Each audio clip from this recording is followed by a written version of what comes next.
होता है। तो ये एक ऐसी खड़ी व्यवस्था है जो 4 मंजिला इमारत है जिसमें ब्राह्मण कहते हैं मैं सबसे श्रेष्ठ हूँ और मैं ब्रह्मा के मुंह से पैदा हुआ हूँ। तो सबसे पहले हमें ये बताइए कि मुख से कौन सी डिलीवरी होती है, कहाँ वो गर्भ ठहरा, कहाँ जो है उसने स्तनपान किया और कहाँ जो है उसका लालन पालन पोषण हुआ। और को जो है कह रहा है कि जाओ गर्दन काट के ला, तू मर्द नहीं है क्या? लेके आ तू गर्दन, देख तेरी सारी पुश्तैना बिछा देता। आई लाने वाली, महिलाओं की इज्जत मणिपुर में तार तार करने वाली, और जो सिलेंडर 400 रुपए का था अब 1150 रुपए होने के बावजूद भी वो स्मृति ईरानी कहीं मैदान में नजर नहीं आती है और अब 200 रुपए की छूट दे दी। यानी वो लालागिरी कर दी कि पहले जो है आप 100 का जो है 500 कर दो और फिर कह दो भाई 400 में चीज मिल रही है। तो ये लालागिरी जो हम पे थोपी जा रही है ये जनता अब समझ रही है। और जो टीवी है तू इतने पर्चे खोलता है, सबसे पहले तो माइक हटा अपने आगे से, माइक हटा, साइंस यूज करता है और यहाँ पखंडी बनाता है। लाख रुपए, पता नहीं कितने लाख रुपए तू एक प्रोग्राम के लेता है और सबको कहता है माया त्याग।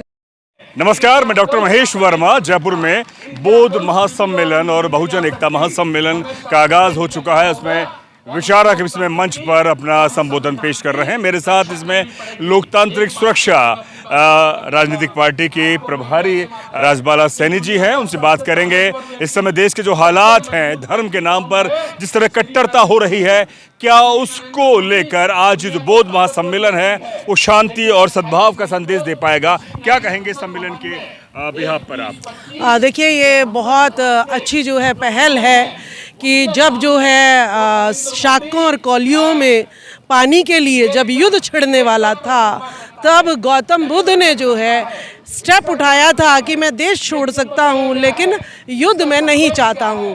तो आज ये राष्ट्रीय बौद्ध सम्मेलन जो है उसी का आगाज है कि धर्म के नाम पर जिस तरीके से भाईचारे का कत्लेआम हो रहा है, हर राज्य जल रहा है, महिलाओं की असमत लुट रही है, तो अब हमें ये सब नहीं चाहिए है।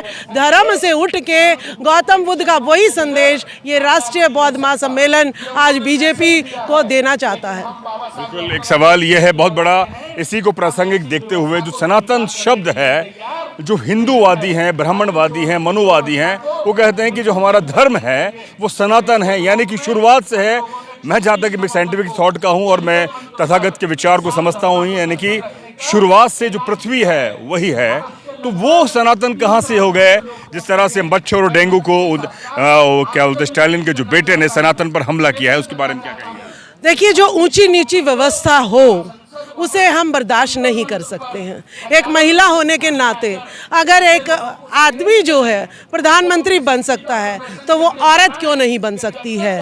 तो इसी तरीके से जब औरतें जो है अपना सम्मान चाहती हैं तो इस देश का 85% जो जनसंख्या है वो कैसे जो है वर्ण व्यवस्था में शूद्र बन के, अछूत बन के, और कहते हैं जी ये ब्रह्मा के पैरों से पैदा हुआ है। तो हमने आज तक साइंस और टेक्नोलॉजी, क्या गांव में भी अगर चले जाएंगे, किसी महिला से पूछेंगे कि क्या कोई मुख से पैदा होता है, तो ये एक ऐसी खड़ी व्यवस्था है जो 4 मंजिला इमारत है जिसमें ब्राह्मण कहते हैं मैं सबसे श्रेष्ठ हूँ और मैं ब्रह्मा के मुंह से पैदा हुआ हूँ। तो सबसे पहले हमें ये बताइए कि मुख से कौन सी डिलीवरी होती है, कहाँ वो गर्भ ठहरा, कहाँ जो है उसने स्तनपान किया और कहाँ जो है उसका लालन पालन पोषण हुआ। ठीक है, तो ये बेकार की फिजूल की बातें हमें बर्दाश्त नहीं है, क्योंकि ज्योतिबा फूले ने सावित्रीबा फूले को आगे करके जो शिक्षा की क्रांति जगाई है वो साइंस और टेक्नोलॉजी हमारे दिमाग में फिट है। तो हम बेफिजूल की बातों में शुद्ध हुए पैरों से, अछूत हुए पैरों से, हम हमेशा तुम्हारे सेवा के लिए, मतलब हम तुमसे ज्यादा पढ़ गए तो भी तुम्हारी सेवा करेंगे और तुम अनपढ़ हो तब भी हमसे श्रेष्ठ रहोगे, हम तुम्हारे पैर दबाएंगे और पैर खींच लेंगे तो हम पैर खींचने का काम करेंगे, पैर दबाने का काम नहीं करेंगे। तो इसी खड़ी व्यवस्था को जो है बाबा साहब ने संविधान लागू करके लिटा दिया। भाई कोई श्रेष्ठ नहीं है, सारे श्रेष्ठ हैं, सारे जो है सेम प्रोसेस से पैदा होते हैं, सेम प्रोसेस से पैदा होते हैं। तो जिस तरह से हम लोग काम कर रहे हैं, हाँ जी, तो हर किसी को पढ़ने का अधिकार है, हर किसी को धन रखने का अधिकार है, और हर किसी को मान सम्मान का अधिकार है। राजनीतिक शासन प्रशासन में हिस्सेदारी का बराबर हिस्सा सबका मिलना चाहिए, यह संविधान ने किया है। संविधान कहता है, लेकिन जिस तरह से बीजेपी के तमाम नेता और उनके जो आर्थिक सलाहकार हैं वो कहते हैं कि अब वक्त आ गया है कि संविधान को बदल दें, जिस संविधान की बुनियाद पर मैं और आप बोल रहे हैं। देखिए संविधान तो देखिए मनुस्मृति तो इन्होंने लागू करी थी, हो गई। जब उस समय में हमने संविधान लागू कर दिया तो आज हम संविधान को बदलने देंगे क्या?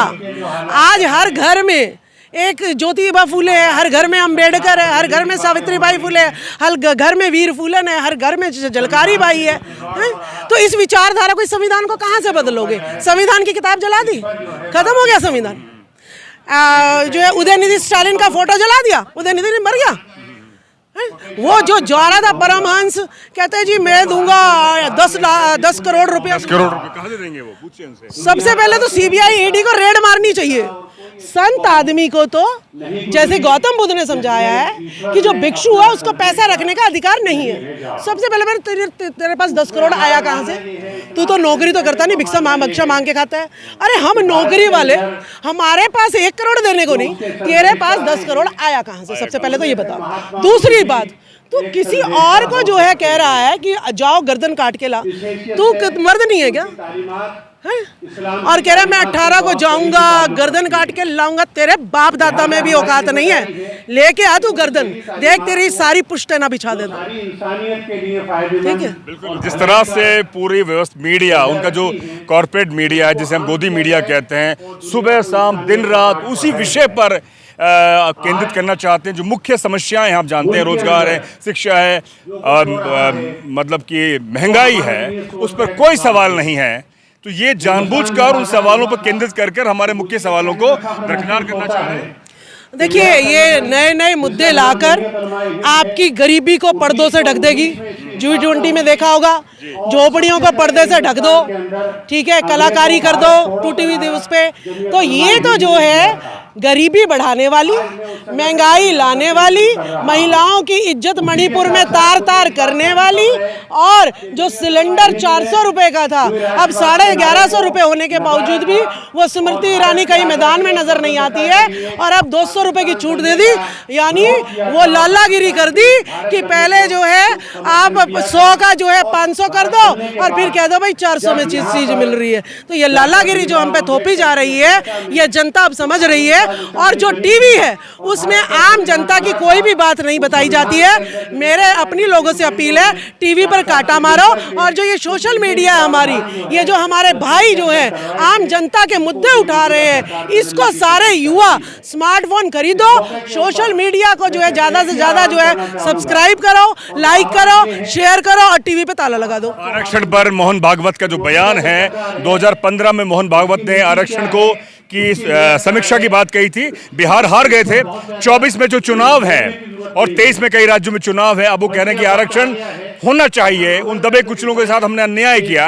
ये जो बयान है कहीं राजनीतिक परिप्रेक्ष्य में दिया बयान तो नहीं है, बहलाने के लिए। देखिए जिस तरीके से हर स्टेट में ओबीसी, SC, ST, माइनॉरिटी सब इकट्ठा हो रहा है, इनके गले की फांस बना हुआ है। ठीक है, अब इसमें ऐसे में ओबीसी की जातिगत जनगणना ना कराना, ठीक है, वो तो इनकी फांस बना ही हुआ है। और ओबीसी के आरक्षण देने की बात क्यों कही है मोहन भागवत ने?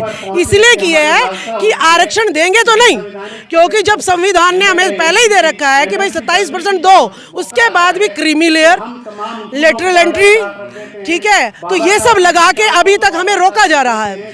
तो अब 2024 तक 27% देंगे वादा किया है, लेकिन उसमें एक लड़ाई और छिड़वा देंगे, BCA और BCB। ओबीसी दोबारा से जो इकट्ठा हो रहा है वो दोबारा से खंडित हो जाएगा, और फिर जो है लोग जो है बैकवर्ड के आधे, पूरे नहीं तो आधे जो है इनकी साइड चले जाएंगे, क्योंकि मजबूतों ने इन्हें वोट देना नहीं, ओबीसी ने तो इनका जो वोट है वो फिर इनसे जुड़ जाएगा। तो ये मोहन भागवत ने दोबारा से बातों का, शब्दों का जाल जो है दोबारा बुनाया, इसके अलावा कुछ भी नहीं है। आखिरी में एक सवाल, खासतौर पे दलित और ओबीसी जो वर्ग की जो महिलाएं हैं, आपकी तरह मुखर और पढ़ी लिखी हो और तार्किक और वैज्ञानिक बने, क्योंकि वो भी कहीं ना कहीं ब्राह्मणवाद और मनुवाद में ग्रसित हैं और हम चाहते हैं कि वो अपने सवाल और जवाब से सरकारों से, सिस्टम से सवाल करें और कॉन्फिडेंट हो। क्या कहेंगे महिलाएं? देखिए, जिस तरीके से ब्राह्मणवाद, मनुवाद हम पर हावी है, उसी तरीके से पुरुषवाद महिलाओं पर हावी है। मैं कहती हूँ कि गौतम बुद्ध को सबसे ज्यादा महिलाओं को अपनाना चाहिए, क्योंकि गौतम बुद्ध कहते हैं भाई नशे से दूर रहो, किसका फायदा है? 50% महिलाओं का फायदा है। गौतम बुद्ध कहते हैं व्यभिचार से दूर रहो, पराई स्त्रियों से दूर रहो, किसका फायदा है? महिलाओं का फायदा है। तो जब तक यहाँ 50% महिलाएं बौद्ध धर्म नहीं अपनाएंगी, बुद्ध के ज्ञान की शरण में नहीं जाएंगी, तब तक वो ढोंगी, पाखंडी, विश्वासी बाबाओं के चरणों में पड़ी रहेंगी। क्योंकि घर में तो उन्हें सम्मान मिल नहीं रहा, लेकिन वहां जाकर जो है उन्हें जो है मीठी मीठी ठिठोलियां ये सब मिलती हैं, तो वो वहां पर ललायित हो रही हैं, इसीलिए वो अंधविश्वास, पाखंडवाद में जा रही हैं। तो आज भी मैं कहूंगी यहाँ पे 50% महिलाओं का नेतृत्व मंच पे होना चाहिए था, ताकि वो भी बौद्ध भिक्षुणी बनकर और जो है महिलाओं में, हर महिला में जो है बुद्धिज्म को फैला सके। वो भी जो है तार्किक बातें उससे कह सके, धीरेन्द्र शास्त्री से, कि भाई तू इतने पर्चे खोलता है, सबसे पहले तो माइक हटा अपने आगे से, माइक हटा, साइंस यूज करता है और यहाँ पाखंडी बनाता है। लाख रुपए, पता नहीं कितने लाख रुपए तू एक प्रोग्राम के लेता है और सबको कहता है माया त्याग दो। तो मनुस्मृति नहीं पढ़ा रहे तुम हमें? हम माया त्याग दें और तुम माया की गोली भर लो। क्यों भाई, कब तक पागल बनाओगे हमें? महिलाएं जो सिंदूर और मंगलसूत्र नहीं पहनती, वो खाली प्लॉट है और उसकी रजिस्ट्री अभी हुई नहीं है। भाई जाओ, स्वर्ण ब्रजभूषण जी जाओ, ब्रजभूषण शरण जाओ, हजारों लड़कियों का शोषण करो। क्यों भाई, तुम्हारी मनुस्मृति खत्म नहीं हुई क्या? देवदासी प्रथा, सती प्रथा, तुम्हारी शुद्धिकरण खत्म नहीं हुआ क्या अभी तक? है, तुम बता रहे हो कि वो वाला युग आज भी चल रहा है ना। तो धीरेन्द्र शास्त्री, सबसे पहले ये बता, तेरी रजिस्ट्री हुई या नहीं हुई? ठीक है, तो महिलाओं पे सवाल उठाने वाला, तेरी FIR जिस दिन हो जाएगी तो तेरे सारे पाखंड बंद हो जाएंगे। बहुत बहुत शुक्रिया, धन्यवाद। हमारे साथ राजकुमार सैनी बिल्कुल बेबाक, और जिस तरह से उन्होंने बात कही है कि खास तौर पे बहुजन महिलाएं भी मुखर हों, पढ़े लिखे और वैज्ञानिक दृष्टिकोण रखेंगे, तभी वो अपने अधिकार पा पाएंगी। और जिस तरह के हालात बने हुए देश के अंदर, उससे लड़ना होगा, समझना होगा, तभी आप इस भारत को बोध में बना सकते हैं। बहुत बहुत शुक्रिया। मेरे सहयोगी रमन वर्मा के साथ मैं डॉक्टर महेश वर्मा, शुक्रिया।